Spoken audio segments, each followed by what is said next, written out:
दास जिन्हें कबीर दास के नाम से जानता है। कबीर वह नाम जिसने भेदभाव की जंजीरों को तोड़ा और इंसानियत की राह दिखाई। उन्होंने धार्मिक और सामाजिक पाखंडों को खुली चुनौती दी। उन्होंने अपनी साधारण भाषा में गहरे दर्शन को व्यक्त किया, जिससे हर व्यक्ति उनकी वाणी को आसानी से समझ सके। सब जन में एक बीज से सबकी मिट्टी एक, मन में दुविधा पड़ गई, हो गए रूप अनेक, हो गए रूप अनेक। कबीर साहिब जी के दोहे हर व्यक्ति को अपनी ओर चुंबक की तरह खींच लेते हैं, चाहे वो व्यक्ति किसी भी जाति या मजहब का हो, पढ़ा लिखा हो या अनपढ़ हो। इतनी मिठास, इतना अपनापन, जैसे कबीर जी के दोहे शब्द नहीं बल्कि आत्मा की आवाज हो। यही कारण है कि आज सारी दुनिया कबीर जी की दीवानी है। गोविंदो खड़े काके लागो पाय, बलिहारी गुरु आपने गोविंद दियो बताए, कबीरा गोविंद दियो बताए। कबीर जी के वचनों में एक ऐसी शक्ति है जो न सिर्फ सुनने वालों को मंत्र मुग्ध कर देती है, बल्कि उसे एक नई दिशा भी दिखाती है। उनके दोहे आज भी हमारी जिंदगी का हिस्सा हैं और हमें सत्य की राह पर चलने की प्रेरणा देते हैं। आइए आज हम उस महान व्यक्तित्व जिसे कबीर कहते हैं, उनकी इस धरती पर गुजारे गए लम्हों के पन्नों को एक बार फिर पलट कर देखते हैं। कबीर वैद मुआ, रोगी मुआ, मुआ सब संसार, एक कबीरा नाम हुआ, जे नाही रोवन हार। आज दुनिया भर में चाहे जहां भी देखो, मानव जीवन के प्रेरणा स्रोत बने उन महापुरुष कबीर साहिब के गुणगान करते लोग थकते नहीं हैं। अगर आप मुझसे पूछेंगे पूरी इंडियन हिस्ट्री में अगर मुझे एक व्यक्ति के पैर छूने हो तो मैं कबीर दास को चुनूंगा। दुनिया की महानतम बड़ी से बड़ी यूनिवर्सिटीज आज संत कबीर की वाणी पर रिसर्च कर रही है। कबीर का चमत्कार है कि वह हमें अपने दिल को प्याले की तरह खोलकर दिव्य प्रेम के लिए आमंत्रित करते हैं। यह बहुत ही सुंदर और प्रभावी तरीका है, क्योंकि यह सुखदायक है। वह प्यार जो हमें अपने माता पिता से भी नहीं मिला, तब हम फिर से अपने परम तत्व से जुड़ने लगते हैं। इसलिए मैं रोया। जब मैं यहाँ हूँ तो मैं काफी रो रहा हूँ। मैंने देखा दूसरे लोगों की भी आंखों में आंसू थे। तो आडंबर लोग जो चाहते हैं, आडंबर वाले, वो कबीर को कहते हैं कबीर ने हमारा नाश किया। कबीर ने आडंबरवाद के खिलाफ उठाई है, सनातन धर्म के खिलाफ कोई आवाज़ नहीं उठाई। वो ये बात कबीर की तारीफ में कह रहे हैं कि अगर कबीर नाम का व्यक्ति इस कलयुग में नहीं हुआ होता तो वेद, लोक और कलयुग तीनों ने मिलकर भक्ति को रसातल में पहुंचा दिया होता। अगर कलयुग में भक्ति बची है तो कबीर के कारण बची, जो काशी का रहा है। कहे कबीरा सुन ले रे बंदे, भटक मरो ना कोए, भटक मरो ना कोए। ऐसे ही लोगों में से एक जिनके जीवन में कबीर साहिब जी भगवान के पर्याय हैं। आइए सुनते हैं विश्व प्रसिद्ध पाकिस्तानी सूफीमय गुलाम फरुद्दीन अयाज अल हुसैनी जी को, जिनके जीवन का आधार ही कबीर जी हैं।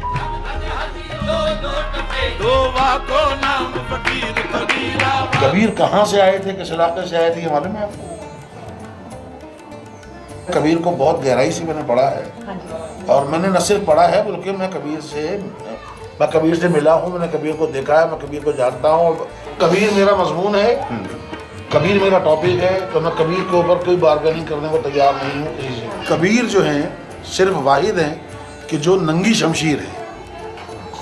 कबीर ने कोई कंप्रोमाइज़ नहीं किया। कबीर ने जो देखा वो कहा, और जो सच देखा वो कहा, और सच के अलावा कुछ नहीं कहा। हद हद टपे सो औलिया और बेहद टपे सो पीर, हद हद टपे सो और बेहद टपे सो पीर, हद अनहद दोनों टपे सो वाको नाम फकीर कबीरा, वाको नाम फकीर कबीरा, वाको नाम फकीर। कबीर साहिब जी की वाणियों को संजोकर जो ग्रंथ बना उसको कबीर बीजक के नाम से जाना जाता है। जितना भी मैंने उसका अध्ययन किया उसमें उन्होंने अपनी वाणियों में वर्णित साखी शब्द और रमैनियों के रूप में जो एक सर्वोच्च शक्तिमान सच्चिदानंद घन ब्रह्म का जिक्र किया है वो अद्वितीय, अनन्य और अवर्णनीय है। दुनिया में जिसने कबीर को जिस रूप में भी जाना, कबीर जी उसी रूप में उसकी जिंदगी का आधार बन गए। वो साहित्यकारों के लिए कवि थे, सूफियों के लिए खुदा, संतों के भगवान थे, परंतु वे स्वयं अपनी वाणियों में सदैव जिस अनादि अनंत सर्वशक्तिमान पूर्ण ब्रह्म परमात्मा के बारे में दुनिया को चेताया करते थे, वे उससे दुनिया के सब लोग, मैं कहूँगा, अनभिज्ञ हैं। उस अलौकिक ज्ञान को उनके सिवाय दुनिया में कोई नहीं समझा पाया। जैसे उनकी एक वाणी है, एक राम दशरथ का बेटा, एक राम घट घट में लेटा, एक राम ने जगत पसारा, एक राम इन सब से न्यारा, चारों को छोड़ जो पंचम को ध्यावें, कहें कबीर वो हम तक आवे। तो ये जो पांचवें राम का जिक्र है, इस पांचवें राम का जिक्र साहेब कबीर के सिवाय दुनिया में कोई नहीं करता। इसका मतलब कोई ऐसा रहस्यमयी तत्व ज्ञान अवश्य है जो कबीर साहिब के सिवाय इस धरती पर ना तो किसी के पास था और ना किसी के पास है। वो हिंदी के पहले जन कवि हैं, महाकवि भी कहना चाहिए। हिंदी भाषा को एक साहित्य का दर्जा दिलाने वाले सबसे बड़े कवि कबीर ही हैं, सबसे पहले कवि। उससे पहले हिंदी को लोक भाषा माना जाता था, लेकिन कबीर जैसे कवि ऐसे थे जिन्होंने हिंदी को एक साहित्यिक भाषा का दर्जा दिलाया। वो अभी ऐसी भाषा में जो सीधी सरल भाषा थी, और वह भाषा ऐसी हो गई कि आप देखें कि बहुत सारे संप्रदाय उसको धार्मिक उपदेश की तरह ग्रहण करते हैं।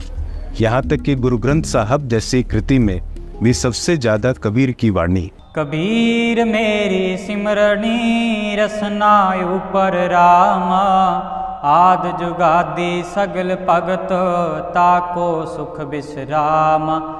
कबीर की कविताई में, उनकी शायरी में एक चुंबकत्व है, चुंबक वो खींचता है अपनी तरफ। ये कबीर की बहुत बड़ी खूबी है, और यही वजह है कि कबीर आज भी जिंदा है और न जाने कितने हजारों और लाखों साल भी जिंदा रहेंगे।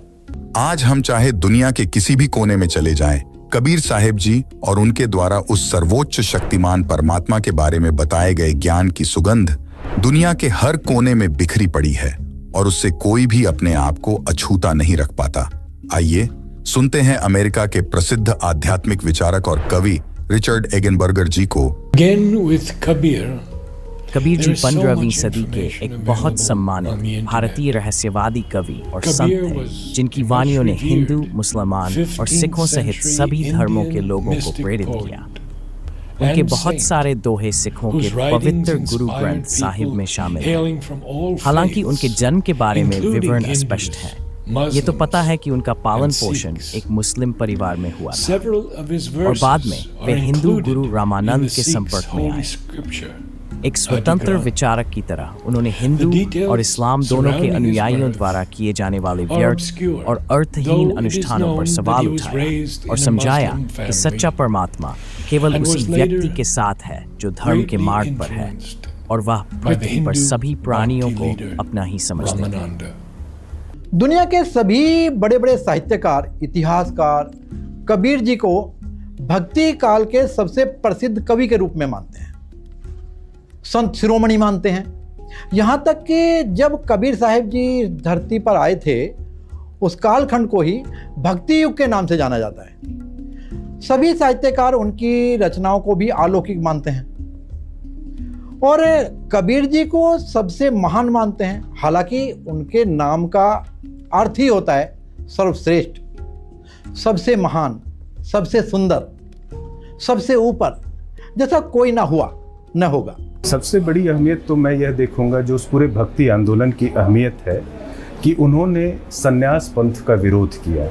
उन्होंने कहा कि आप अपना काम करते हुए भी ईश्वर के नज़दीक जा सकते हैं। मन की भावना अच्छी होनी चाहिए और आपकी जीवन शैली सादी होनी चाहिए। आप कबीर जिंदगी भर कपड़ा बुनने का काम करते रहे, उन्होंने कभी भी काम करना छोड़ा नहीं। वास्तविकता में कबीर साहब कौन हैं, जिनका जादू आज भी सारी दुनिया के सर पर चढ़कर बोल रहा है? उनके बिना सब अधूरा है। कवियों की कविताएं, संतों के सत्संग, भजन, गायन, हर जगह कबीर जी की जरूरत होती है। इसलिए हमें भी कबीर जी को पूरा जानने और समझने की जरूरत पड़ी कि ऐसी क्या बात है कबीर जी में जो उनसे कोई भी आज अछूता नहीं है। इसी सफ़र के तहत हमारी खोजबीन में हमें एक पुस्तक मिली, कबीर परमेश्वर। पुस्तक का शीर्षक ही झकझोर देने वाला था। इसमें स्वयं कबीर जी को परमेश्वर बताया गया है। 14वीं शताब्दी से लेकर 21वीं शताब्दी तक 600 वर्षों के इस कालखंड में हमें किसी भी व्यक्ति की ऐसी कोई रिसर्च नहीं मिली जो सार्वजनिक तौर पर कबीर जी को भगवान बता रहा हो। लेकिन इस पुस्तक में विभिन्न प्रमाणों के साथ 100% कबीर साहिब जी को भगवान होने का दावा किया गया है। आखिर ऐसा क्या लिखा है इस पुस्तक में, आइए जानते हैं। ज्येष्ठ मास की शुक्ल पूर्णमासी विक्रमी संवत 1455 सन 1398 सोमवार को भी ब्रह्म मुहूर्त का समय सूर्योदय से लगभग 1.5 घंटा पहले होता है। मैं स्नान करने के लिए जा रहे थे। नीमा रास्ते में भगवान शंकर से प्रार्थना कर रही थी कि हे दीनानाथ, आप अपने दासों को भी एक बच्चा बालक दे दो। आपके घर में क्या कमी है प्रभु? हमारा भी जीवन सफल हो जाएगा। दुनिया के व्यंग्य सुन सुनकर आत्मा दुखी हो जाती है। मुझ पापिन से ऐसी कौन सी गलती किस जन्म में हुई है जिस कारण मुझे बच्चे का मुख देखने को तरसना पड़ रहा है? हमारे पापों को क्षमा करो प्रभु, हमें भी एक बालक दे दो। यह कहकर नीमा फूट फूट कर रोने लगी। तब नीरू ने धैर्य दिलाते हुए कहा, हे नीमा, हमारे भाग्य में संतान नहीं है। यदि भाग्य में संतान होती तो प्रभु शिव अवश्य प्रदान कर देते। आप रो रो कर आंखें खराब कर लोगी। बालक भाग्य में है नहीं जो वृद्ध अवस्था में उंगली पकड़ लेता। आप मत रो, आपका बार बार रोना मेरे से देखा नहीं जाता। ये कहकर नीरू की आंखें भी भर आईं। इसी तरह प्रभु की चर्चा व बालक प्राप्ति की याचना करते हुए उसी लहर तारा तालाब पर पहुंच गए। प्रथम नीमा ने प्रवेश किया, पश्चात नीरू ने स्नान करने को तालाब में प्रवेश किया। सुबह का अंधेरा शीघ्र ही उजाले में बदल जाता है। जिस समय नीमा ने स्नान किया था उस समय तक तो अंधेरा था। जब कपड़े बदलकर पुनः तालाब पर उस कपड़े को धोने के लिए गई जिसे पहनकर स्नान किया था, उस समय नीरू तालाब में प्रवेश करके गोते लगा लगाकर मल मल कर स्नान कर रहा था। नीमा की दृष्टि एक कमल के फूल पर पड़ी जिस पर कोई वस्तु हिल रही थी। प्रथम नीमा ने जाना कोई सर्प है जो कमल के फूल पर बैठा अपने फन को उठाकर हिला रहा है। उसने सोचा, कहीं यह सर्प मेरे पति को न डस ले। नीमा ने उसको ध्यानपूर्वक देखा। वह सर्प नहीं है, कोई बालक था जिसने एक पैर अपने मुख में ले रखा था तथा दूसरे को हिला रहा था। नीमा ने अपने पति से ऊंची आवाज में कहा, देखिए जी, एक छोटा बच्चा कमल के फूल पर लेटा है, वह जल में डूब न जाए। नीरू स्नान करते करते उसकी ओर न देखकर बोला, नीमा, बच्चों की चाह ने तुझे पागल बना दिया है। अब तुझे जल में भी बच्चे दिखाई देने लगे हैं। नीमा ने अधिक तेज आवाज में कहा, मैं सच कह रही हूं, देखो, सचमुच एक बच्चा कमल के फूल पर वह रहा, देखो देखो। नीमा की आवाज में परिवर्तन व अधिक कसक देखकर नीरू ने उस ओर देखा जिस ओर नीमा हाथ से संकेत कर रही थी। कमल के फूल पर नवजात शिशु को देखकर नीरू ने आव देखा न ताव झपटकर कमल के फूल सहित बच्चा उठाकर अपनी पत्नी को दे दिया। नीमा ने परमेश्वर कबीर जी को सीने से लगाया, मुख चूमा, पुत्रवत प्यार किया। जिस परमेश्वर की खोज में ऋषि मुनियों ने जीवन भर शास्त्राविधि विरुद्ध साधना की, उन्हें नहीं मिला, वही परमेश्वर भक्तमती नीमा की गोद में खेल रहा था। जिस शांतिदायक परमेश्वर को आनंद की प्राप्ति के लिए प्राप्त करने की इच्छा से साधना की जाती है, वही परमेश्वर नीमा के हाथों में सीने से लगा हुआ था। उपरोक्त घटना के प्रत्यक्ष दृष्टा प्रतिदिन की तरह ज्येष्ठ मास की पूर्णमासी विक्रमी संवत 1455 सन 1398 सोमवार को एक अष्टानंद नामक ऋषि, जो स्वामी रामानंद ऋषि जी के शिष्य थे, काशी शहर से बाहर बने लहर तारा तालाब के स्वच्छ जल में स्नान करने के लिए गए। ब्रह्म मुहूर्त का समय था। ब्रह्म मुहूर्त का समय सूर्योदय से लगभग 1.5 घंटा पूर्व का होता है। ऋषि अष्टानंद जी ने लहर तारा तालाब में स्नान किया। वे प्रतिदिन वहीं बैठकर कुछ समय अपनी पाठ पूजा किया करते थे। ऋषि अष्टानंद जी ध्यान मग्न होने की चेष्टा कर ही रहे थे। उसी समय उन्होंने देखा कि आकाश से एक प्रकाश पुंज नीचे की ओर आता दिखाई दिया। वह इतना तेज प्रकाश था, उसे ऋषि जी की चर्म दृष्टि सहन नहीं कर सकी। जिस प्रकार आंखें सूर्य की रोशनी को सहन नहीं कर पाती, सूर्य के प्रकाश को देखने के पश्चात आंखें बंद करने पर सूर्य का आकार दिखाई देता है, उसमें प्रकाश अधिक नहीं होता। इसी प्रकार प्रथम बार परमेश्वर के प्रकाश को देखने से ऋषि जी की आंखें बंद हो गईं। बंद आंखों में शिशु को देखकर फिर से आंखें खोली। ऋषि अष्टानंद जी ने देखा कि वह प्रकाश लहरतारा तालाब पर उतर गया, जिससे पूरा सरोवर प्रकाशमान हो गया तथा देखते ही देखते वह प्रकाश जलाशय के एक कोने में सिमट गया। ऋषि अष्टानंद जी ने सोचा, यह कैसा दृश्य मैंने देखा? यह मेरी भक्ति की उपलब्धि है या मेरा दृष्टि दोष है? इसके विषय में गुरुदेव स्वामी रामानंद जी से पूछूंगा। यह विचार करके ऋषि अष्टानंद जी अपनी शेष साधना को छोड़कर अपने पूज्य गुरुदेव के पास गए। स्वामी रामानंद जी को सर्व घटनाक्रम बताकर पूछा, हे गुरुदेव, यह मेरी भक्ति की उपलब्धि है या मेरी कोई भ्रमणा है? मैंने प्रकाश आकाश से नीचे की ओर आते देखा, जिसे मेरी आंखें सहन नहीं कर सकी। आंखें बंद हुई तो नवजात शिशु दिखाई दिया। पुनः आंखें खोली तो उस प्रकाश से पूरा जलाशय ही जगमगा गया। पश्चात वह प्रकाश उस तालाब के एक कोने में सिमट गया। मैं आपसे कारण जानने की इच्छा से अपनी साधना बीच में ही छोड़कर आया हूं। कृपया मेरी शंका का समाधान कीजिए। ऋषि रामानंद स्वामी जी ने अपने शिष्य अष्टानंद से कहा, हे ब्राह्मण, यह न तो तेरी भक्ति की उपलब्धि है, न आपका दृष्टि दोष ही है। इस प्रकार की घटनाएं उस समय होती हैं जिस समय ऊपर के लोकों से कोई देव पृथ्वी पर अवतार धारण करने के लिए आते हैं।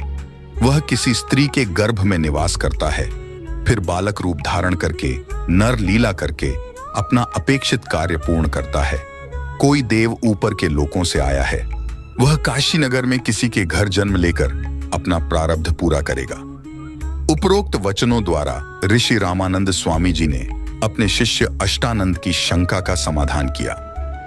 पहले तो हमें लगा किसी और कबीर की बात हो रही होगी, लेकिन जैसा कि अभी आपने पढ़ा उससे मालूम हुआ कि यह सब तो आज से लगभग 600 वर्ष पहले आए काशी वाले कबीर जी के बारे में ही लिखा है, जिनको लोग आज तक कवि, संत, जुलाहा आदि आदि उपनामों से जानते आए हैं। और उसी आधार पर दुनिया के लाखों लोगों ने भी कबीर जी पर रिसर्च किया, अपने अपने अनुभवों से किताबें लिखी, लेकिन स्पष्ट रूप से कबीर साहिब के स्वयं भगवान होने का ऐसा कोई साक्ष्य प्रस्तुत नहीं कर सके जिस पर हम पूर्ण रूप से विश्वास कर सकें।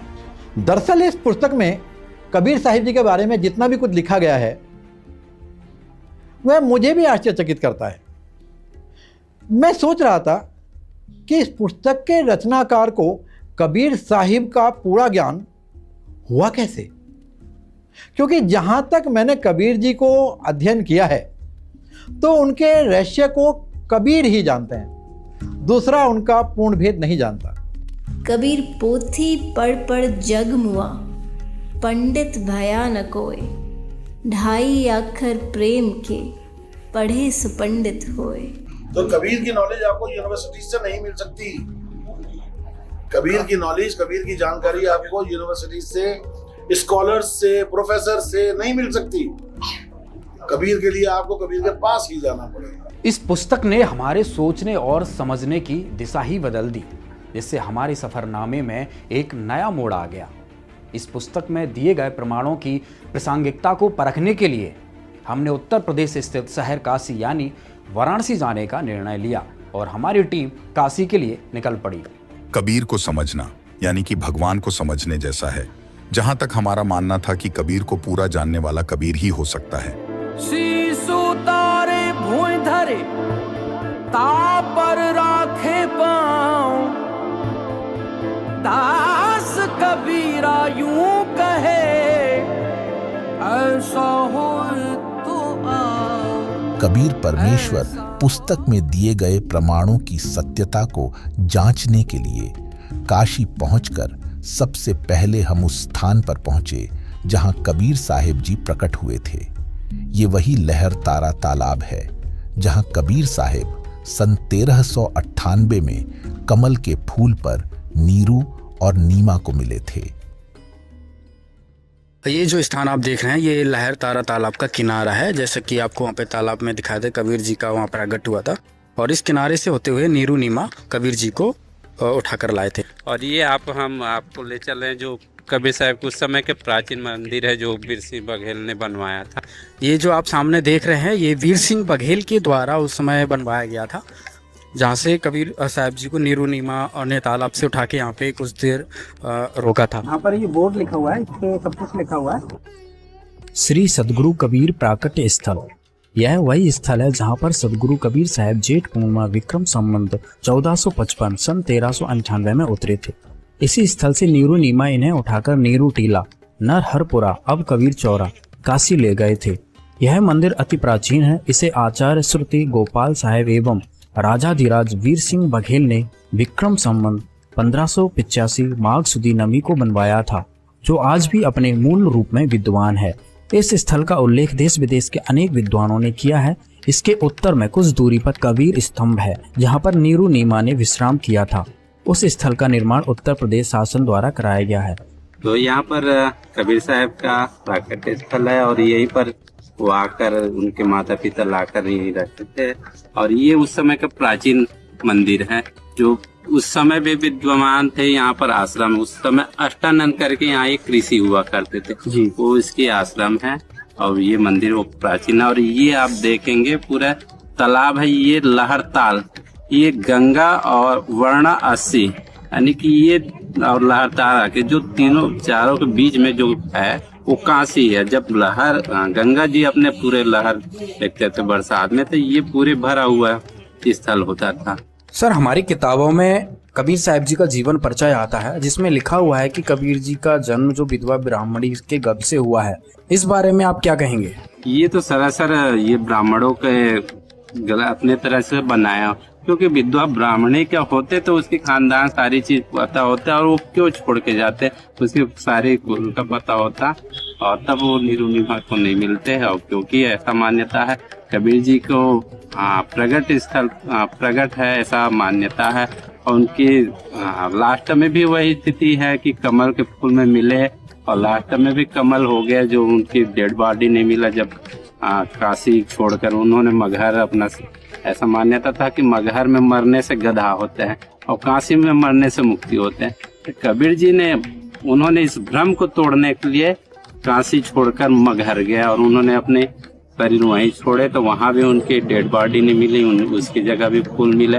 और जो फूल और चादर मिले तो फूल का मंदिर बनाया गया, और वहाँ के जो मुसलमान शासक बिजली खां पटा उन्होंने मजार बनाया, और वहीं से कुछ फूल लाकर जहाँ कबीर जी रहा करते थे वहाँ पर एक समाधि दिया गया। यहाँ पर ही ये जो अष्टानंद का विवरण आता है कि जब कबीर जी प्रकट हुए थे तो अष्टानंद को एक प्रकाश दिखा था, तो वो अष्टानंद जी यहीं पर बैठ के तपस्या कर रहे थे। आज भी उनकी यहाँ पे अष्टानंद की, ये आप सामने देखिए, ये उनकी समाधि बनाई गई है। यहाँ से जो उनसे हम जानेंगे। सर, अष्टानंद के बारे में क्या बताएंगे आप?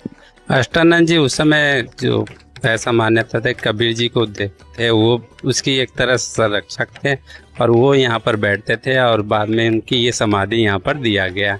उस समय भी ये आश्रम हुआ करते थे। कबीर जी जब प्रकट हुए थे तो उन्होंने आंखों से देखा हुआ था, इस चीज का प्रमाण? हाँ जी, उन्होंने देखा था कि कुछ प्रकाश आया, फिर बाद में उनको नीरू नीमा को मिला, तब भी पता चला। तो यहाँ पर दोस्तों अभी दिखाया ये अष्टानंद की यहाँ पे समाधि बनी हुई है। तो जो इतिहास में 600 साल पुराना इतिहास है, कोई ज्यादा लाखों वर्ष पुराना इतिहास नहीं है जिसको ना माना जाए। इससे अब एक चीज सिद्ध हो गया, ग्राउंड रिपोर्ट आपको दिखाई, इस पे स्पष्ट हो गया कि कबीर जी सशरीर प्रकट हुए थे।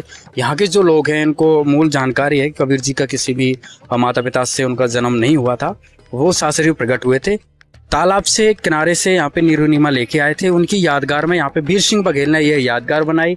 और इसी स्थान पर यहाँ पर अष्टानंद, जब कबीर जी का प्रकट हुआ, जब आसमान से प्रकाश का गोला एक आया तो अष्टानंद ने देखा था, तो यहाँ पे अष्टानंद की एक समाधि बनी हुई है। सर, कुछ लोगों का मानना है कि कबीर साहब जी का जन्म विधवा ब्राह्मणी से हुआ है, इस बारे में आप क्या कहेंगे? हम लोग बीजक जो पढ़ते हैं तो एक तालाब दिखाया गया है कि इसी तालाब में उनकी पैदाइश हुआ है और वहाँ से नीरू और नीमा लेके इसी मठ में उनको लालन पालन किए, ज्ञान लिए कबीर चौरा से। आपसे पहले ही कह चुके हैं, तुम लोग लिख देते हैं कि दंती है, लेकिन हम तो यही मानते कबीर साहब का जन्म जो कमल के फूल पर हुआ था। सच्चाई है सर, खाली फूलों पर ही अगर फूलों पर समाप्त हुए ना, फूलों से समाप्त हुए, जहाँ दो ठप फूल मिले। आप कबीर जी को क्या मानते हो? हम तो संत मानते हो, कवि मानते हो, सदगुरु मानते हो, भगवान मानते हो? दुनिया के सबसे बड़ा भगवान तो नहीं है, एकदम सच्चाई है। आज जो स्थिति लहरतारा की बनी हुई है, जो कि ओरिजिनल प्लेस कहा जाता है कि यहाँ पे कबीर जी को, तो इस बारे में क्या कहेंगे? पहले कितना बड़ा तालाब था, आप तो यहाँ पे शुरू से रह रहे हैं, तो यहाँ की क्या स्थिति थी वो बताइए एक बार। अब ये 7 किलोमीटर लंबा है तालाब है, अब सिकुड़ते उड़ते कब्जा होते होते अब ये आधा किलोमीटर बच गया है, 1 किलोमीटर। और कहा जाता है कि उनका जन्म लहरतारा में हुआ था, जो कि वो एक उनको कमल के फूल पे तालाब में पाया गया था। सदियों से काशी के लहरतारा तालाब के किनारे रहने वाले लोगों से हमने बातचीत की। उनके अनुसार कबीर साहिब स्वयं भगवान हैं, जो शिशु रूप बनाकर काशी में लहरतारा नामक तालाब में कमल के फूल पर प्रकट हुए थे। हम आपको याद दिला दें कि यह तालाब कबीर परमेश्वर नामक पुस्तक में दिए गए साक्ष्य को प्रमाणित करता है। नीरू नीमा लहरतारा तालाब से बालक रूप कबीर साहिब को कबीर चौरा लेकर चले गए, जिसको नीरू नीमा टीला नाम से भी जाना जाता है। सबसे पहले आपको वो जगह दिखाते हैं जहां नीरू नीमा ने कबीर जी का पालन किया। इस स्थान को नीरू नीमा टीला के नाम से जाना जाता है। कबीर साहिब जी की यहीं पर कुटिया थी। मिट्टी की कुटिया होने के कारण जीर्ण शीर्ण हो चुकी थी। अब पुनः इसी स्थान पर एक कुटिया यादगार के रूप में बनाई जा रही है। यह नीरू नीमा की समाधि स्थल है।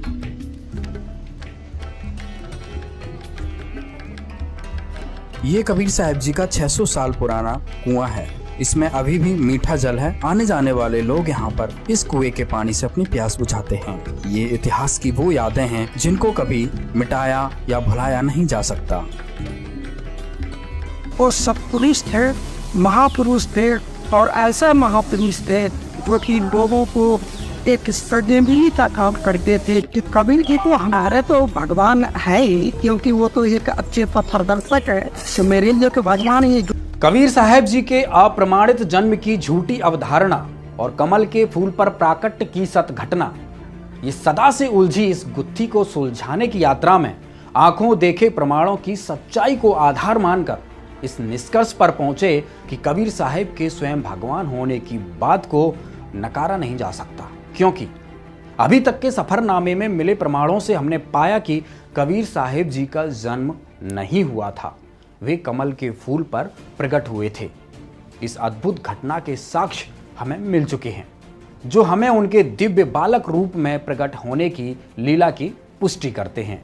इन पुख्ता प्रमाणों को और मजबूत करने के लिए हमने कबीर सागर का भी अध्ययन किया। इस अध्ययन में हमने यह जानने का प्रयास किया कि क्या कबीर साहिब जी ने अपनी रचनाओं में अपने जन्म को लेकर कुछ बताया है। कबीर सागर में हमें जो प्रमाण मिला, उससे हमारी खुशी का ठिकाना नहीं रहा कि जो प्रमाण हमने अब तक जुटाए थे वे वाकई सत्य हैं, क्योंकि हमें कबीर जी के मुखकमल से बोले गए वचनों में इन प्रमाणों की मजबूती का नया स्तंभ मिल गया। आइए आपको भी दिखाते हैं। कबीर सागर अगम निगम बोध पृष्ठ 41। ना मेरा जन्म ना गर्भ बसेरा, बालक हो दिखलाया, काशी नगर जल कमल पडेरा, ता दुलाए न पाया। मात पिता मेरे कुछ नाही, ना मेरे घर दासी, जुल्हे का सुत आन कहाया, जगत करे मेरी आसी। 5 तत्व का दड़ नहीं मेरे, मैं जानू ज्ञान अपारा, सतस्वरूपी नाम साहिब का ओहे नाम हमारा।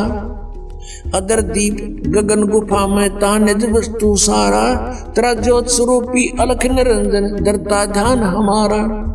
हाड चाम लहू ना मेरे, कोई जाने सतनाम उपासी, तारण तरण अभय पद दाता, मैं हूँ कबीर अविनाशी। कबीर सागर से प्राप्त प्रमाण इस बात की पुष्टि पूर्णतः करते हैं कि कबीर साहिब की दिव्यता और उनके उपदेशों की गहराई वास्तविक है। यह ग्रंथ हमें उनके जीवन और शिक्षाओं की सटीक जानकारी देता है, जिससे उनके भक्तों को विश्वास की मजबूती मिलती है और उनके भगवान होने के दावे को भी और भी पुख्ता आधार मिलता है। जितनी विस्मयकारी इस कबीर परमेश्वर नामक पुस्तक में कबीर साहिब जी के जन्म की जानकारी है, उनके इस पृथ्वी लोक को छोड़कर सतलोक गमन की घटना भी कुछ कम रहस्यमयी नहीं है। इस पुस्तक के अनुसार कबीर साहिब मगहर नामक स्थान से सशरीर अपने धाम सतलोक चले गए। उसके बाद इस भ्रम को तोड़ने के लिए कि जो मगहर में मरता है वह गधा बनता है और काशी में मरने वाला स्वर्ग जाता है।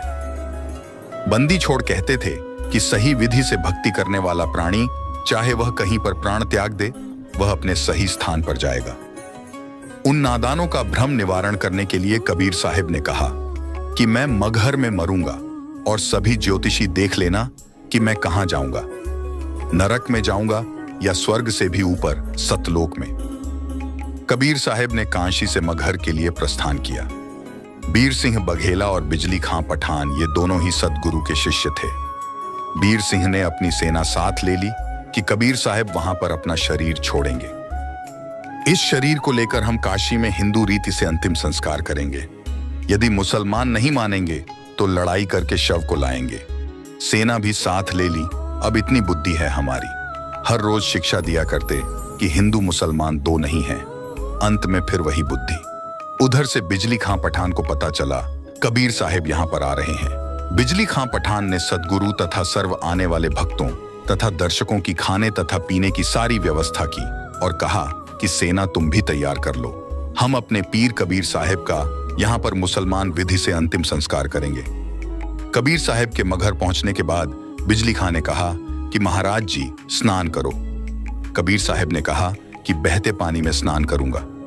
बिजली खान ने कहा कि सदगुरु देव यहाँ पर साथ में एक आमी नदी है, वह भगवान शिव के श्राप से सूखी पड़ी है, उसमें पानी नहीं है।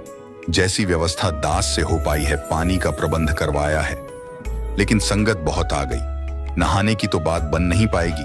पीने का पानी पर्याप्त मात्रा में बाहर से मंगवा रखा है।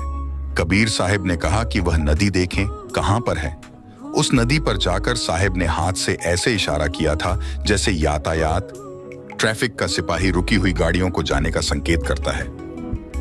वह आमी नदी पूरी भरकर चल पड़ी। यह आमी नदी वहां पर अभी भी विद्यमान है। सबने जय जयकार की। साहिब ने कहा कि एक चद्दर नीचे बिछाओ, एक मैं ऊपर ओढ़ूंगा, क्योंकि वे तो जानी जान थे। कहने लगे कि ये सेना कैसे ला रखी है तुमने। अब बिजली खां पठान और बीर सिंह बघेला आमने सामने खड़े हैं। उन्होंने तो मुंह लटका लिया और बोले नहीं। वे दूसरे हिंदू और मुसलमान बिना नाम वाले बोले कि जी हम आपका अंतिम संस्कार अपनी विधि से करेंगे। दूसरे कहते हैं कि हम अपनी विधि से करेंगे। चढ़ा ली बाहें, उठा लिए हथियार तथा कहने लगे कि आ जाओ। कबीर साहिब ने कहा कि नादानों, क्या मैंने यही शिक्षा दी थी 120 वर्ष तक। इस मिट्टी का तुम क्या करोगे? चाहे फूंक दो या गाड़ दो, इससे क्या मिलेगा? तुमने क्या शिक्षा ली मेरे से? सुन लो, यदि झगड़ा कर लिया तो मेरे से बुरा नहीं होगा। वे जानते थे कि ये कबीर साहिब परम शक्ति युक्त हैं। यदि कुछ कह दिया तो बात बिगड़ जाएगी। शांत हो गए, पर मन में यही थी कि शरीर छोड़ने दो, हमने तो यही करना है। वे तो जानी जान थे। उस दिन गृह युद्ध शुरू हो जाता, सत्यानाश हो जाता, यदि साहेब अपनी कृपा न बख्शते। कबीर साहिब ने कहा कि एक काम कर लेना, तुम मेरे शरीर को आधा आधा काट लेना, परंतु लड़ना मत। ये मेरा अंतिम आदेश सुन लो और मानो। इसमें जो वस्तु मिले उसको आधा आधा कर लेना। महीना माघ शुक्ल पक्ष, तिथि एकादशी, विक्रमी संवत 1575 सन 1518 को कबीर साहिब ने एक चद्दर नीचे बिछाई और एक ऊपर ओढ़ ली। कुछ फूल कबीर साहिब के नीचे वाली चद्दर पर 2 इंच मोटाई में बिछा दिए। थोड़ी सी देर में आकाशवाणी हुई कि मैं तो जा रहा हूं सतलोक में, स्वर्ग से भी ऊपर। देख लो, चद्दर उठाकर, इसमें कोई शव नहीं है। जो वस्तु है वे आधी आधी ले लेना, परंतु लड़ना नहीं। जब चद्दर उठाई तो सुगंधित फूलों का ढेर शव के समान ऊंचा मिला। बोलो सतगुरु देव की जय। बीर देव सिंह बघेल और बिजली खां पठान एक दूसरे के सीने से लगकर ऐसे रोने लगे जैसे कि बच्चों की मां मर जाती है। फिर तो वहां पर रोना धोना मच गया। हिंदू और मुसलमानों का प्यार सदा के लिए अटूट बन गया। एक दूसरे को सीने से लगाकर हिंदू और मुसलमान रो रहे थे। कहने लगे कि हम समझे नहीं। ये तो वास्तव में अल्लाह आए हुए थे और ऊपर आकाश में प्रकाश का गोला जा रहा था। बोलो सदगुरु देव की जय सत साहेब।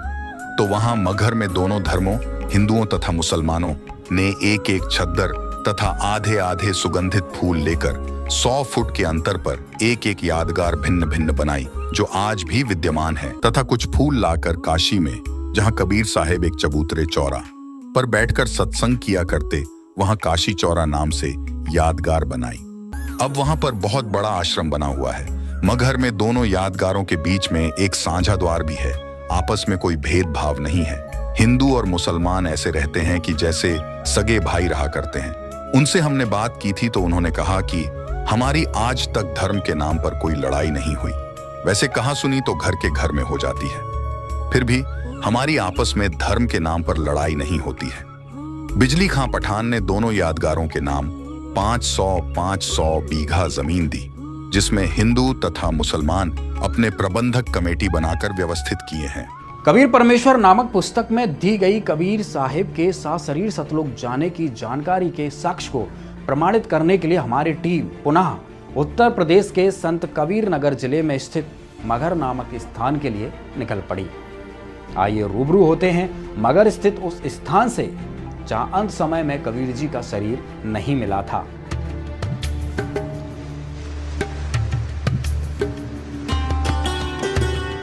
यह समाधि स्थल का मुख्य द्वार है। यहाँ से गुजरते हुए समाधि स्थल पर पहुँचते हैं।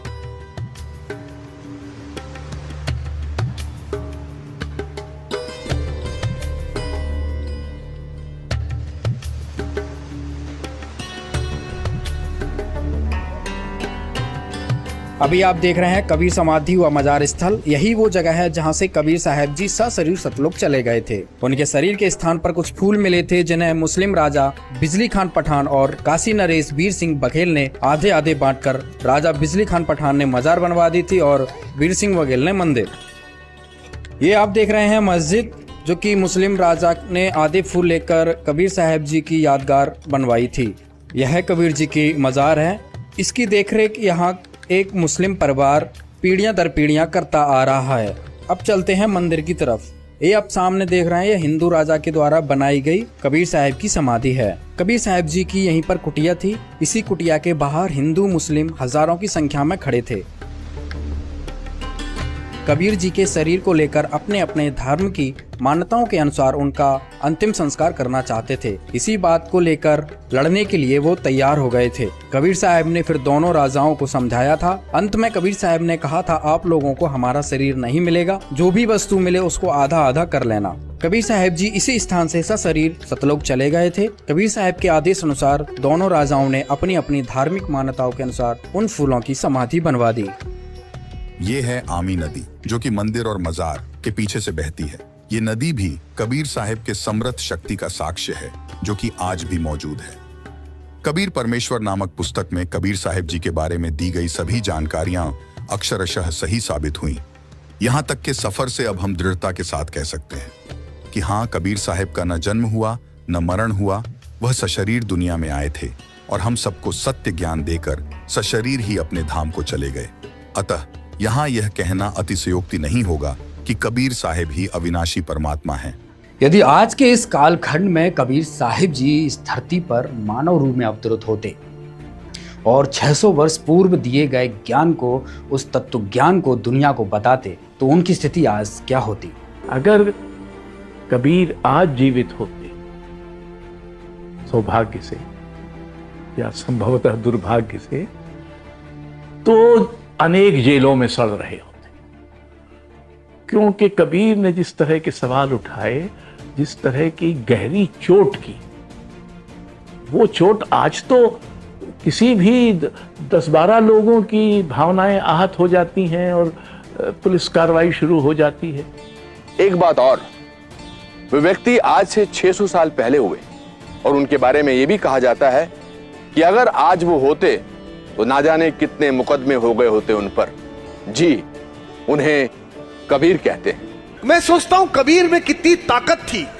बनारस के एक बड़े प्रच्छन्न अभिजात्य ब्राह्मणवाद के बीच में खड़े होकर और उस समय खिलजी राजवंश के प्रचुर इस्लामिक आवेग के बीच खड़े होकर हमारे खानदान ने एक ऐसा फकीर पैदा करा है जिसने घाट पर खड़े होकर डंडा लेकर दोनों को दौड़ाया। अरे हिंदून राह न पाई, अरे हिंदून राह न पाई, गागर अपनी छुअन न दे, यह देखो हिंदुआई। कहते अरे हिंदून राह न पाई, गागर अपनी छुअन न दे, वैश्या के पायंदर सो में ये देखो हिंदुआई, मुसलमान के पीर औलिया मुर्गी मुर्गा खाई, खाला केरी बेटी भी हमें घर में करे सगाई। काकर पाथर जोड़ कर मस्जिद लई बनाए, ताचड़ मुल्ला बांग दे, क्या बहरा हुआ खुदाए, काकर पूजे हर मिले तो मैं पूजू पहाड़, या से तो चाकी भली पीस खाए संसार। आज लिखने में अगर कोई लिख ले ऐसी बात तो परसों उसके खिलाफ फतवे हो जाएंगे और छठे दिन उसके घर में आग लग जाएगी। लेकिन ऐसे समय में जब इस्लामिक सत्ता थी और बनारस में खड़े होकर उस फकीर ने डंडा उठाकर जो लिखा, आज ये लिखे जाने की जरूरत है। यदि आज कबीर होते तो या तो जेल में होते, या पागलखाने में होते, या अस्पताल में होते। यहाँ यह बात भी कम विस्मयकारी नहीं है कि वर्तमान में इस तत्व ज्ञान को इस पुस्तक में संकलित करने वाले संकलनकर्ता आज जेल में ही हैं। उन महापुरुष का नाम है संत रामपाल जी महाराज।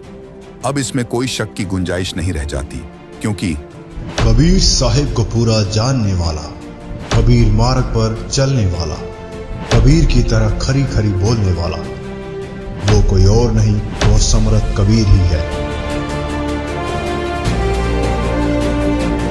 आज संत रामपाल जी महाराज को करोड़ों लोग कबीर साहिब के अवतार के रूप में पूज रहे हैं। वह उसी तत्व ज्ञान को लेकर धरती पर पुनः आए हुए हैं जो उन्होंने आज से 600 वर्ष पूर्व स्वयं कबीर साहिब के रूप में आकर दुनिया को दिया था। अब वही कहानी फिर दोहराई जा रही है और वही जुर्म भी फिर दोहराए जा रहे हैं। दर्शकों, यहाँ एक बात और स्पष्ट करना चाहेंगे। हमारे इस सफरनामे में अजीत सिंह पवार जी ने भी हिस्सा लिया। उनके एक वक्तव्य पर एक रहस्य से और पर्दा हटाते हैं। कोई ऐसा रहस्यमयी तत्व ज्ञान अवश्य है जो कबीर साहिब के सिवाय इस धरती पर ना तो किसी के पास था और ना किसी के पास है। श्रीमान अजीत सिंह पवार जी, आप अभी अंधेरे में हैं। जिस रहस्य को आप कह रहे हैं कि 5वें राम का ज्ञान कबीर जी के अतिरिक्त विश्व में न किसी को था और न है, श्रीमान जी जो रहस्य परमेश्वर कबीर जी ने बताया है वह पूर्ण रूप से संत रामपाल जी के पास है।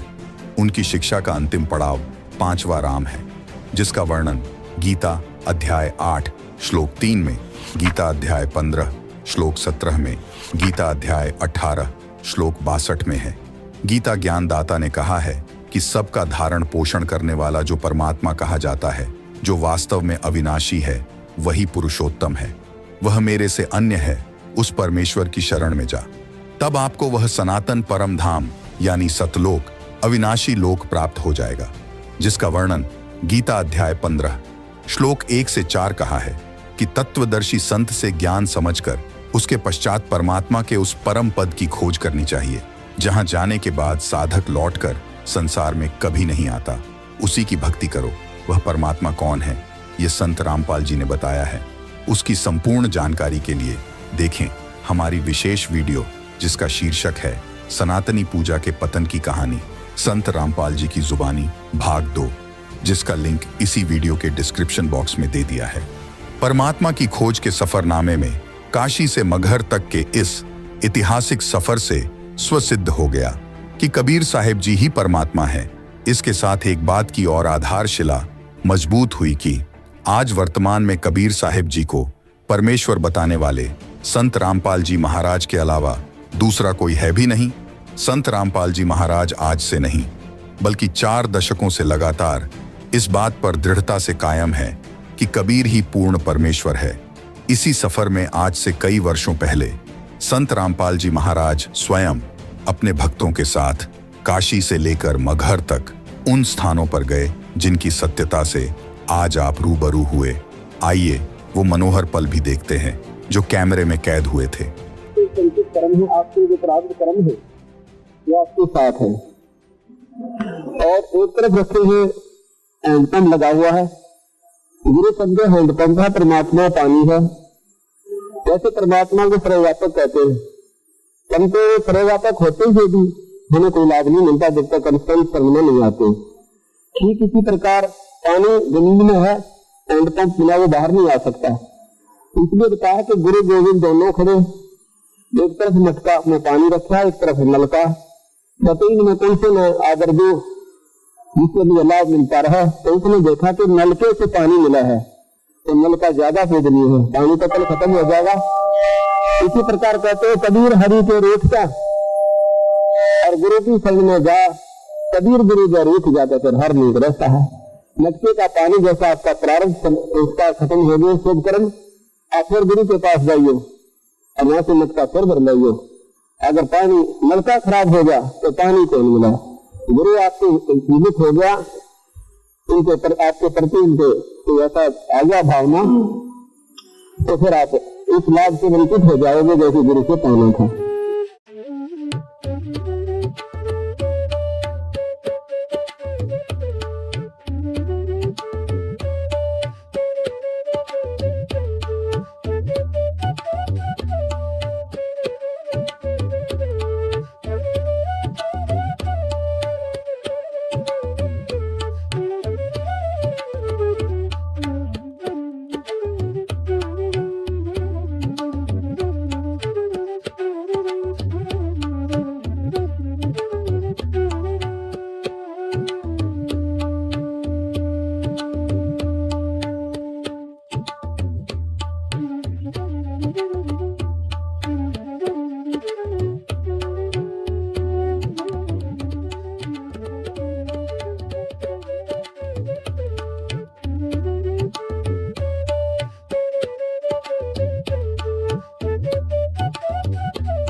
जब स्वामी रामानंद जी ने कबीर साहिब जी को अपने गुरु रूप में स्वीकार किया, तब रामानंद जी के सभी ब्राह्मण शिष्य उनसे विमुख हो गए थे। केवल अष्टानंद जी ही उनके साथ रह गए थे। इसी कारण से इस स्थान पर केवल 3 मूर्तियां स्वामी रामानंद जी, अष्टानंद जी और कबीर साहिब की यादगार के रूप में विद्यमान हैं। ये वो स्थान है गंगा का किनारा, जहाँ पर पूज्य स्वामी रामानंद जी महाराज स्नान के लिए यहाँ पर ब्रह्म मुहूर्त में आया करते थे। एक दिन बंदी छोड़ कबीर साहब यहाँ पर एक छोटे से बच्चे का रूप बनाकर 2-2.5 वर्ष के बच्चे का, और यहाँ पर पौड़ियां विद्यमान थी जहाँ पर ये बना रखे हैं, घास था यहाँ पर। यादाश्त वास्ते इन्होंने ये सारा संतों ने अपना ये तय करना पड़ा कि कहीं उनकी यथार्थता गुम न हो जाए, आने वाला समय नहीं पहचान ना रहा है। ये सच्चाई आपके सामने होगी। यहाँ पे हो सकता है कोई नहीं सोचता वैसे झूठ बोलते होंगे, किसी ने देखा है।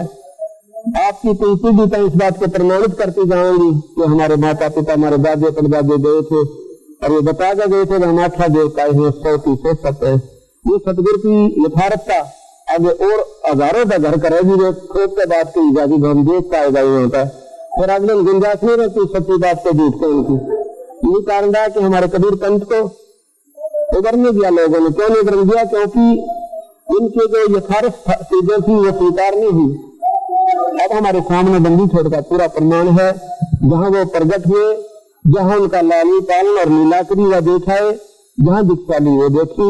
अब चलेंगे वहां पर मगहर में, जहाँ पर उनकी अंतिम यात्रा थी, और जहाँ से अपने सपनों को 120 वर्ष तक अनजान आत्माओं को चेता कर अपने स्वदेश को सशरीर लौट गए। यहाँ पर उनको फूल पाए थे, भारत का शरीर भी मिला। बोल सतगुरु देव।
तो प्रार्थना की तो सदगुरु ने ये नदी भी बहा दी। ये साथ में आपने देखा होगा, आमी नदी नाम है इसका। ये पूर्ण रूप से 15 मिनट के अंदर ऐसे भरका आ गई जैसे कि बाढ़ का पानी आ गया। तो बहुत सुंदर पानी, पूर्ण परमात्मा बंदी छोड़ भगवान कबीर साहब है। आप मजहर में जो देख रहे हो, उसके बाद महाराज ने शरीर छोड़ना चाहा तो उनके झगड़े को देख करके सतगुरु ने कहा कि भाई लड़ियो मत ना, इसमें कुछ नहीं पाया, ये एक चादर नीचे बिछाऊंगा एक ऊपर, बीच में जो वस्तु में लगा दिया कर देना, मेरा शरीर नहीं होगा। और इस समय कौन सोचा इस बातों को कि परमात्मा थी। तो थोड़ी देर के बाद और ऊपर आकाश से आकाशवाणी करी कि देखो भैया मैं जा रहा हूँ। ऊपर देखा तो एक प्रकाश का गोला आकाश को जा रहा है, और चादर उठाकर देखे है तो सुगंधित फूल पाए। एक चादर हिंदुओं ने, एक मुसलमानों ने आगे आगे फूल लेकर यहाँ पर मजार बना दी मुसलमान भाइयों ने, और कुछ फूलों का अंश यहाँ पर गाड़ के दूर सिंह बघेला ने यहाँ पर ये मंदिर बनवा दिया। सतकबीर समाधि की नाम अगर पियाना सतगुरु की नाम अगर पियाना हो, दोनों दीन चले संग जाकर वो हिंदू मुसलमाना हो।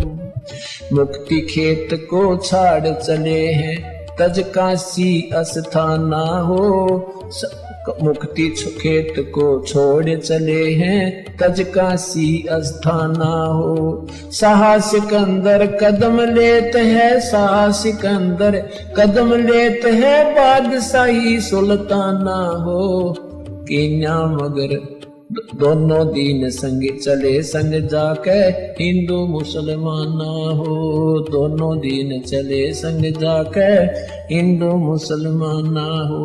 की नाम अगर पियाना सतगुरु की नाम अगर पियाना सतगुरु की नाम अगर पियाना हो, दोनों दिन चले संग जाके हिंदू मुसलमाना हो, दोनों दिन चले संग जाके मुसलमाना हो। चार वेद के वक्ता संग हैं वो खोजी बड़े बयाना हो, सालग राम सुरत सेवे वो ज्ञान समुद्र दाना हो। सट दर्शन जाके संग चाले वो गावत वाणी नाना हो, अपना अपना इष्ट संभाले वो बच्चे पोथी पाना हो।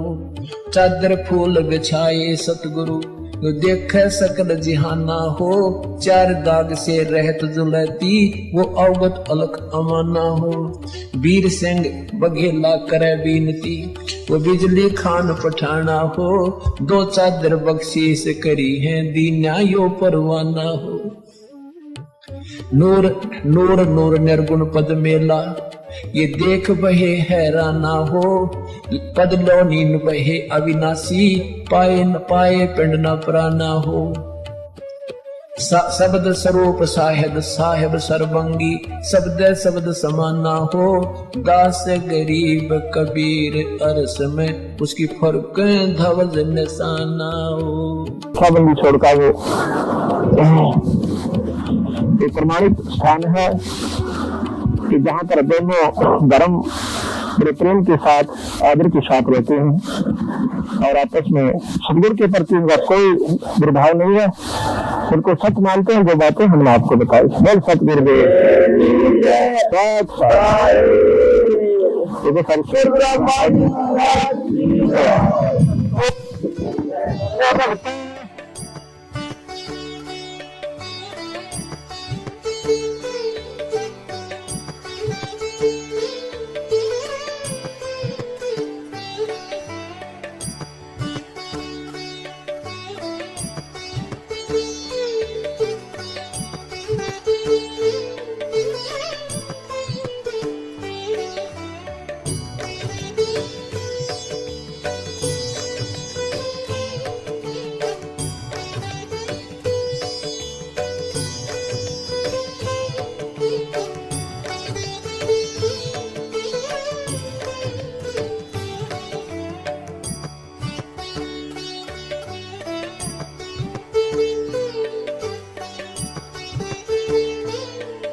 उस परम पिता परमेश्वर परम पूज्य कबीर जी, जो एक जुलाहा जाति में, एक झोंपड़ी में रहने वाला, एक धोती लंगोटी में रहने वाला, और उसको भगवान मानना बालकों का खेल है, लेकिन वो परमात्मा हैं और थे और रहेंगे, क्योंकि हम समझ नहीं सके। अब उसको कोई परमात्मा मान सकता है? जब दास ने प्रारंभ में कहना शुरू किया तो लोग मजाक किया करते थे कि देख यो भी दानक हो गया। अरे भले हुए कृति, हम तो लेट हो गए दानक होने में, हमने तो पहले होना चाहिए था जब पता लग जाता था। कहने का भाव ये था कि दानक का अर्थ है कबीर पंथी। उस कबीर पंथ परमात्मा परमेश्वर के द्वारा दिए हुए वे ऑफ वर्शिप पे, उस रास्ते पर चलने वाले तो हमने पहले बन जाना चाहिए था। हमारे दादे परदादों ने बन जाना चाहिए था। वह भूत बने फिरे नकली संतों और पंथों, इन गुरुओं के शास्त्र विरुद्ध ज्ञान को सुन सुनकर। तो कहने का भाव ये पुण्यात्मा, शास्त्र विरुद्ध साधना करने से हम बहुत हानि उठा चुके हैं। उस दानक जुलाहे कबीर जी को और भगवान मानना, ये भी एक 8वां जुबा के 10वां जुबा समझ लियो, लेकिन वो भगवान है ही। हमारे ना मानने से उनकी वो प्रभुता समाप्त नहीं हो सकती, क्योंकि हम नहीं पहचान पा रहे लाल है, ये हमें विश्वास नहीं हो पा रहा। तो ये हमारी बाल बुद्धि का ही परिणाम है। लाल तो इतनी ही कीमत रखता है, वो लाल है, वो पूर्ण परमात्मा है, और वहाँ लीला करने के लिए सह शरीर आए थे, सह शरीर चले गए थे, और पूरा ज्ञान उन्होंने हमें बताया आकर के, जो दास आपको बता रहा। आज के सफरनामे में हमने उस सच्चाई को उजागर की जो अब तक लोगों के बीच अधूरी थी। कबीर जी के नाम पर विश्व प्रसिद्धि प्राप्त करने वाले बुद्धिजीवियों ने गोलमोल बातों से दुनिया को भ्रमित किया, पूर्ण सत्य की ओर नहीं ले जा पाए। किंतु आज आपको यह समझ में आ गया होगा कि कबीर साहब वास्तव में कौन हैं, जिनका नाम लेने से रोम रोम पुलकित हो उठता है, आत्मा प्रफुल्लित हो उठती है। और ऐसा हो भी क्यों ना, ये भी राज अब समझ आया कि आखिर क्यों कबीर साहब की वाणियाँ हर किसी को अपनी ओर आकर्षित कर लेती हैं। क्योंकि कबीर साहब ही सभी प्राणियों के जनक हैं, परम पिता हैं, सभी की आत्मा को उत्पन्न करने वाले परमात्मा हैं। कबीर साहब की पूर्ण पहचान का सफरनामा हमारा संपूर्ण हुआ। धन्यवाद।